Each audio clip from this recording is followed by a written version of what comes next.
Hey guys, velkommen til den her video. I dag skal den her video handle om sådan, for eksempel hvis jeg kaster sådan her pæressushi ud, skal den have 30 likes.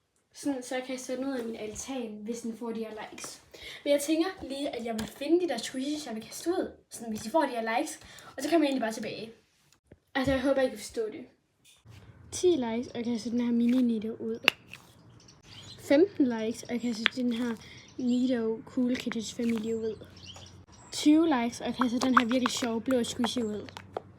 25 likes, og jeg kaster den her fake ice cube ud.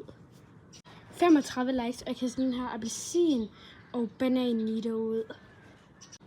45 likes, og jeg kaster de her 2 gummibærs ud. 55 likes, og jeg kaster den her pære squishy ud.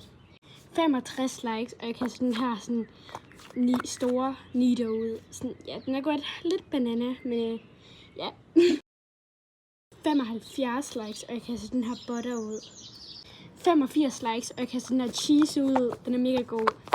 Til sidst 100 likes, og jeg kaster den her glitter dumpling ud. Det var det for den her video. Håber I kunne lide den. Og hvis I vil have, at jeg skal kaste alle de her squishes ud, så please like. Vi ses, please like.